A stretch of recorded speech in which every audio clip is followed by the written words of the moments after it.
Bonjour à tous. Dans cette vidéo, nous allons comprendre ce qu'est un phénomène périodique. La Terre, par exemple, a un mouvement de rotation sur elle-même qui dure 24 heures. Lorsqu'un tour est terminé, un nouveau tour commence, identique au précédent. La durée d'un tour est de 24 heures. On dit que la Terre a un mouvement périodique et que sa période est de 24 heures. La Terre effectue également une révolution autour du Soleil, c'est-à-dire un tour complet autour du Soleil, qui dure 1 an. Les aiguilles d'une montre ont également un mouvement périodique. La petite aiguille fait le tour en 1 heure, la grande aiguille fait le tour en 12 heures.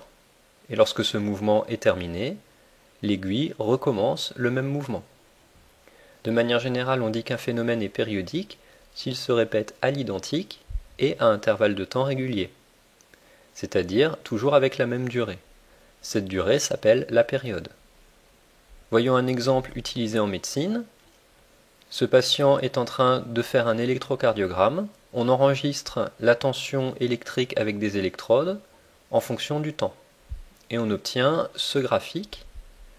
Ce graphique nous montre donc la tension électrique en volts en ordonnée en fonction du temps, le temps étant donc en abscisse en secondes.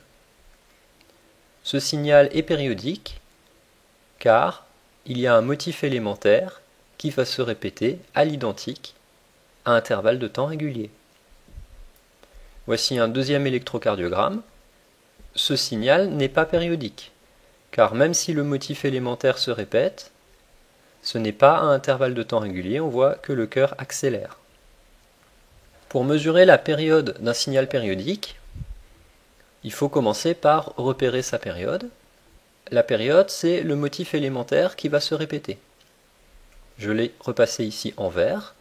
Je peux commencer à un pic et aller jusqu'au pic suivant. La durée de ce motif élémentaire s'appelle la période et se note T. Pour la mesurer, je vais compter les carreaux, ou si le graphique est gradué, je peux me servir des graduations.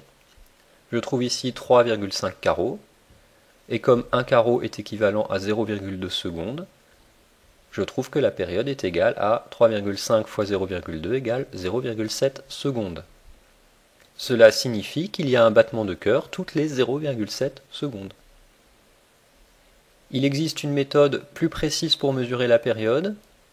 Comme la période est constante, on peut mesurer le temps sur plusieurs motifs, et non pas un seul. Ici, par exemple, je peux mesurer le temps de 8 périodes. Je trouve 27,2 carreaux. J'en déduis qu'une période est égale à 3,4 carreaux, ce qui donne 0,68 secondes.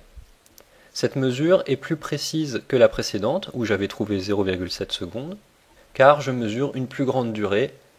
Les petites erreurs de lecture que je commets au début et à la fin sont donc diminuées du fait que je mesure 8 périodes. La fréquence d'un phénomène périodique, c'est le nombre de motifs élémentaires qui se produisent par seconde. Dans le cas des battements de cœur, la fréquence cardiaque, c'est le nombre de battements par seconde.